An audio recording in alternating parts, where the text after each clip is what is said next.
Hey everybody, how are you? Welcome to Indivisible Chester County's conversation with Malcolm Kenyatta, um, the candidate for the United States Senate from Pennsylvania. I'm Phil Dague, and I'll be your host tonight.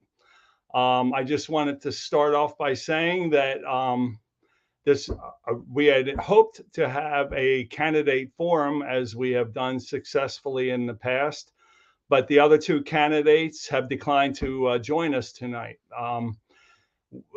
Connor Lamb's people will be doing a statewide indivisible event with all three candidates involved later in April. And unfortunately, John Fetterman's campaign has not responded to our request to join us tonight. So you can take from that what you will. But anyway, I'm very happy to introduce to you our candidate that we have here tonight, Malcolm Kenyatta. And can we bring Malcolm on? Good to see you. Hey, Malcolm, good to see you. It's always good to see you, my friend. I just full disclosure here. If we had the full roster tonight and the other two had shown up, I wouldn't be on screen tonight because I think among my friends and people in Indivisible Chester County, it's widely known that I have endorsed you as the mayor of Downingtown, and I support you personally, wholeheartedly as well. But since it's just you and I talking, we're going to have a nice little chat for the next 30 minutes or so. So. Well, I'm always happy to be with you. I think a part of how we're going to have to win in a tough environment is show up and really make a case for why it matters that we elect folks who are going to be full steam ahead and fighting for working people in Washington D.C. Yeah, I was just wondering, have you cloned yourself? I look around, you're everywhere, but you're in a car now, so I see that you're on the go. You're not driving right now, are you? I'm not. I'm pulled over, but Okay. this is the nature of the bees. You're in the car, on the road, on Zoom, but seriously grateful for the opportunity, for the conversation, and for all that everybody in the Indivisible Chester County does. Well, thank you. We certainly appreciate you saying that, and we appreciate you.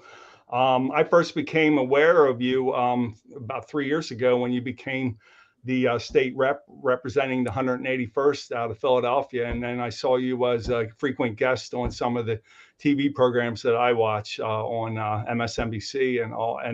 But then again, you came to our zone meeting in February, and we were so glad to have you. And you really, I was really not sure who I was for until after that night, and you really bowled us over. And my zone, Democratic Zone 5, has endorsed you for this race here. So after that, I've been on Team Kenyatta all the way. So that's out of the way now. But now I have to be neutral here and just ask you a few questions Yeah, tonight. please. So we'll start off with one of the ones that some of our members have asked about and things that are very near and dear to us, and that's the environment and fracking and things like that. And fracking is a tough one in Pennsylvania because so many people seem to think that it helps Pennsylvania when you do that, but many of us don't see it that way. What are your views on that?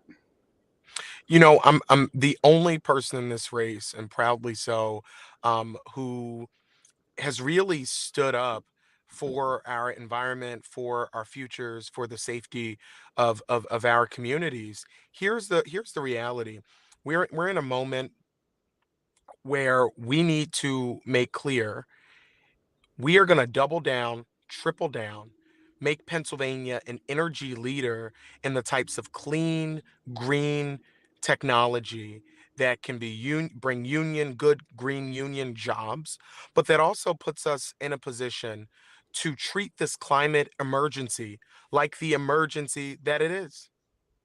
I mean, you think about the fact that the UN just put out yet another report um, detailing how quickly and urgently we must act in terms of our CO2, methane emissions, if we're going to have a livable planet. we have to move with lightning speed. And I don't think we can, in one breath, say it's a climate emergency, but in the other breath, say, well, let's allow folks to continue to do whatever they want, put pipelines wherever they want, even if they're by people's schools, their kids' schools, by their homes. We should ignore that. Let's ignore the fact that folks who are born within, 3 square miles of a well bed, um, those kids are being born with low birth weights, that we're seeing so many seniors who are dying prematurely because of what fracking has done in so many communities. And so I've been of the position that we should not be approving new permits, and that we need to make Pennsylvania the place that's going to own this energy future, this green energy future. Pennsylvania is a place where we can be building the components necessary and also innovating around the technology as it relates to wind, as it relates to solar, as it relates to biofuels, as it relates to hydro technology, as it relates to geothermal. We can do that here. And when you look at some of these companies who are involved in these extractive industries, even these companies are buying up as quickly as they can next generation technology, buying up little startups, trying to get all the innovative, trying to own the market on these innovative green technologies. And they're not doing that because they're our friends. They're doing that because they recognize that that is where the future is going to have to be if we're going to have a planet that we live on. And they are following the pattern and practice of other harmful industries like big tobacco. We saw big tobacco, same people who were selling cigarettes, targeting them to young people in black and brown communities. They're the same folks who want to sell you the gum to quit smoking. And so what these folks are about is making money any way they can. And I think that for us and for our next senator, we have to have somebody who's not going to be afraid of the big oil and the big gas companies and is going to be willing to stand up to them. And I will. Excellent. Excellent. Now, voting rights, hotbed Yes. issue right now. And before I let you say what you want to say about that tonight, I have a short video of you on the Capitol floor in Harrisburg talking about that very subject. If you'll indulge Oh, us please. for. This actually should not be a contentious issue. It should be a bipartisan issue to allow every Pennsylvanian to have access to their fundamental right to vote. This shouldn't be a contentious issue. The maker of this amendment talked about us working together. In the committee hearing, when this bill was initially brought up, there was a promise that over the summer we would get together over Zoom or wherever we had to talk about how to make the process fairer and more accessible. But what this amendment does is make the process unaccessible for Pennsylvanians. And unfortunately, it has been driven by national politics. Wow. Yeah, it has, and it's sad. I'm Yeah. spoiled here in Downingtown. Most times when I vote, I'm lucky enough that we have 4 polling places in our community of about Mm. 9,000 people, and it usually takes me about maybe tops 10 minutes to vote. And I was really surprised to find out that that is not the case in all places. And with That's right. with the pandemic, people having the opportunity to vote by mail or drop boxes seems like a wonderful thing. Seems like a no-brainer, and yet so many people are fighting that. And I see these drop boxes every day, and they're staffed, and people are watching them. So, what would you do about that? You know, So, when I think about the fact that right now we have not passed the John Lewis Voting Rights Act, we've not passed the For the People Act, it's incredibly frustrating because if we're not going to do it now, then when are we going to do it? Democrats have control of every single part of the federal government, and yet we've allowed one little Senate rule called the filibuster to keep us from passing common sense legislation that would do away with gerrymandering, make sure that everybody has the ease and accessibility, Mayor, that you just outlined that you have at the polls. And what we know is that this is a real racial justice issue. This is not Malcolm saying that. This is a big body of research that points to the fact that in Black and brown communities, the wait time to vote is higher than in more affluent white communities. We look at the legislation and some of the amendments to other bills that have been put forward by my colleagues in Harrisburg, and they have been laser focused on trying to get rid of drop boxes, which we know are tend to be used more by Democratic voters than by Republican voters. They want to do everything they can, including lying about the security of our elections, to make the process more difficult and then to obscure or muddy up the results if it's a result that they don't like. This is corrosive to our democracy. You know, as our Democratic chair of our subcommittee on campaign finance and elections, I have been in the thick of this. When Republicans wanted to do Arizona style audits during the election, as it was happening, they were going to call it Election Integrity Committee, really bastardizing our constitutional and necessary function as the legislative branch to have oversight of the executive branch. They wanted to bastardize that to actually subpoena ballots, to impound voting machines, and to drag our commissioners who are supposed to be making sure all the votes were counted before sham hearings in Harrisburg. This is not a one-off thing. This is what the Republican Party is about now. If you want to be an active, welcomed member of the Republican Party, a part of the oath that you have to take is that Donald Trump can never lose an election. He didn't lose the last one. And we ought to be doing everything we can to try to make sure we make it as easy as possible for certain voters to vote who we think are going to be for Trump, and as difficult as possible for other voters to vote who we think might not be as open to being for Trump. And that's really what it boils down to. But this type of behavior is corrosive. And the federal government needs to step in and pass those pieces of legislation that I mentioned. And as your next United States Senator, I think it's helpful that I've actually legislated in this space. Certainly, you know, there were people on TV talking about this issue, and that's nice. But I've had a history and a record of actually beating Republicans on this issue, even when they're in the majority. And so with a bigger, bolder Democratic majority, we can get rid of the filibuster, pass the John Lewis Voting Rights Act, pass the For the People Act, and make sure that we are securing the most important tool of non-violent engagement that you can have, which is your right to vote. I love it. And it kind of takes us right into my next question, though.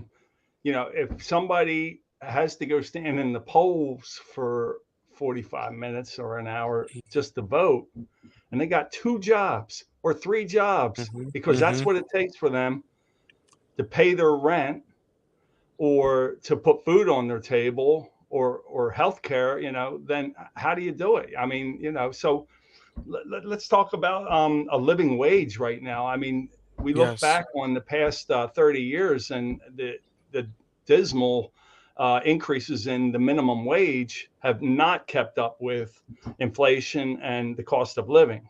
So could you address that, please? Yeah, ensuring that what I call America's basic bargain is real for every single family is why I'm in this race.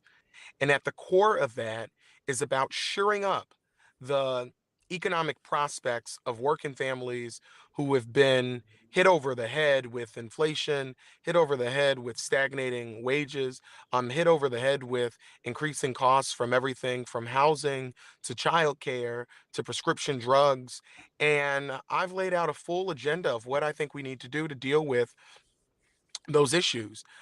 When I talk about that basic bargain, I'm talking about 4 things. The first is making sure that folks do have a living wage with $15 as the floor.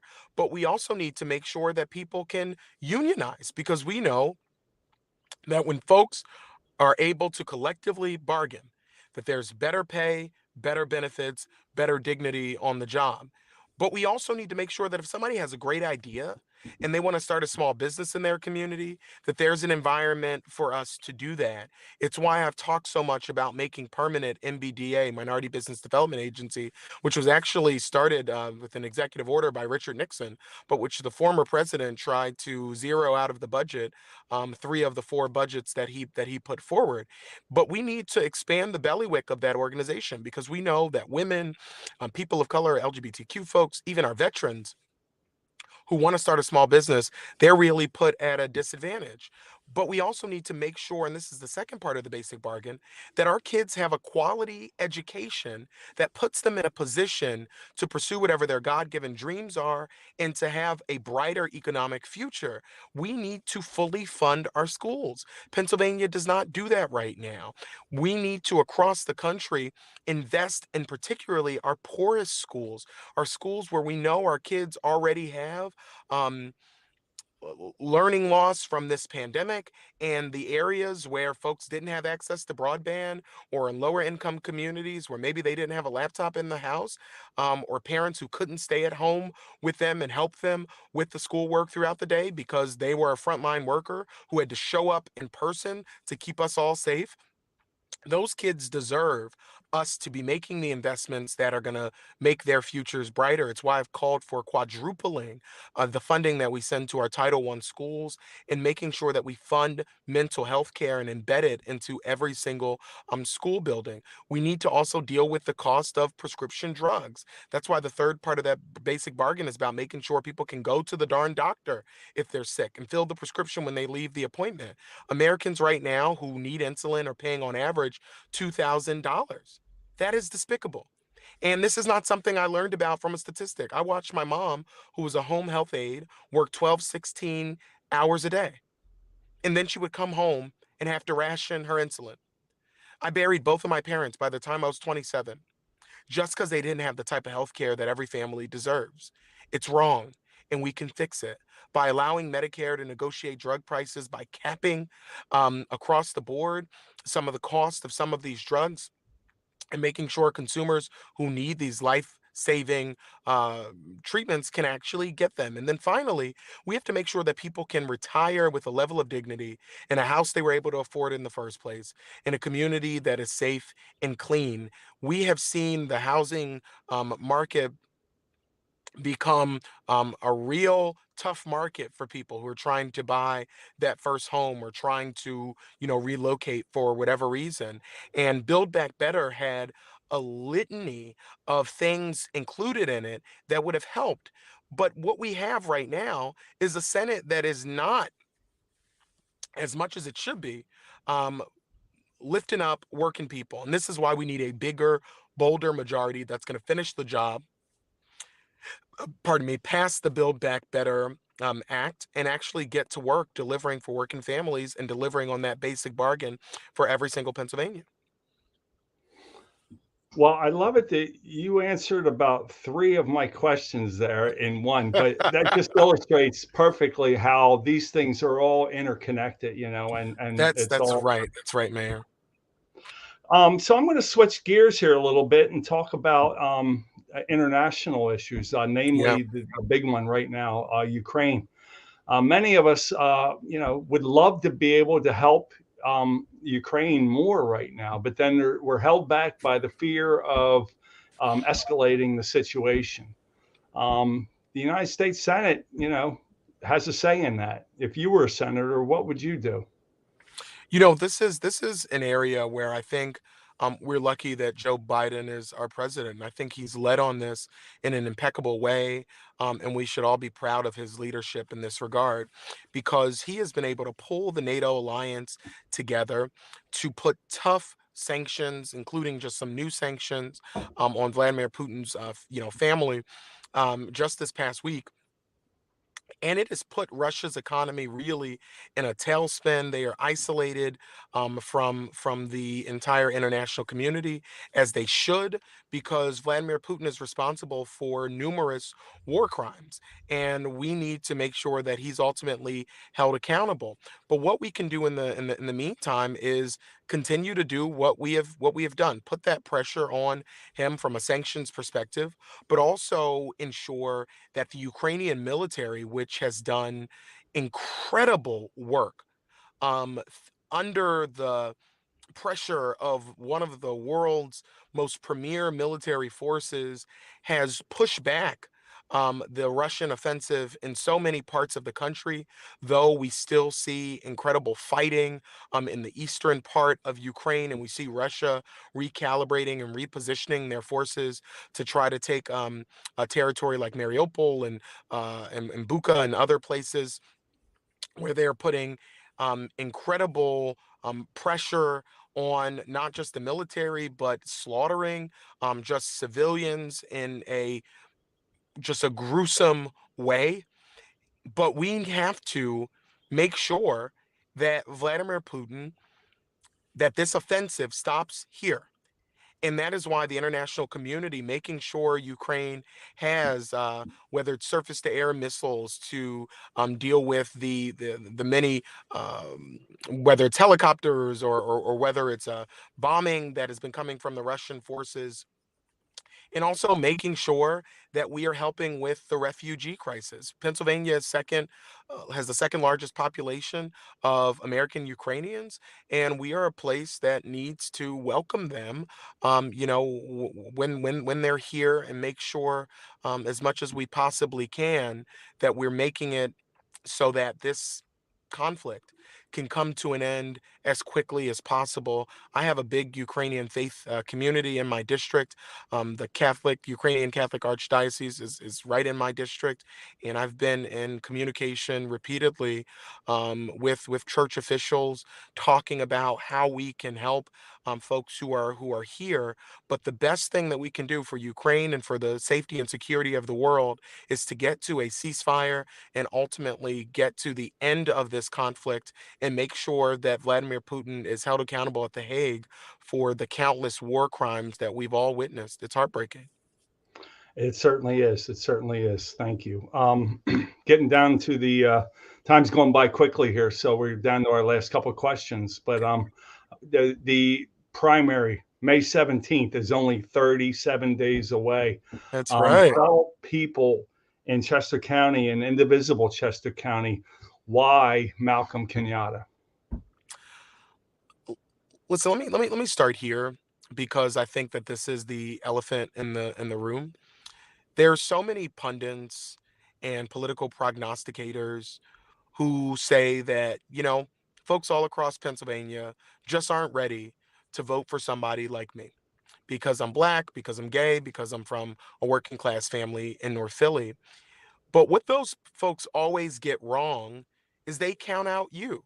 I do not believe that Pennsylvania is so backwards and bigoted that they would never vote for somebody who comes with, my lived experience. I think what Pennsylvanians want right now is a government that actually works for working people and works for working families. And I have laid out a series of plans. I have a record of fighting in the legislature, and also of working with Republicans who are not that easy to work with. But we found opportunities on things like criminal justice reform, on mental health care, on protecting our digital infrastructure from malicious cyber attacks. We've done that. And I think that I'm the person in the race that brings the combination of lived experience, of legislative experience, and of the type of fight that we're going to need in this moment. I don't think there's anybody that disagrees that this is a critical moment in terms of the trajectory of our democracy. And in a moment like this, you want to put your best fighter in the race. I think it's important to have somebody who stood up to Republicans, protected your right to vote. It's important to have somebody who understands, in a personal way, what it means when we don't deal with healthcare and prescription drug prices, who understands in a lived way what it means when we don't have safe communities and when we see rising levels of gun violence. We need a senator that can do all of those things. And if the folks who are watching right now go to malcolmkenyatta.com, get engaged in this campaign, not only can we win an election, which is important, but I'm running in this campaign for the day after the election.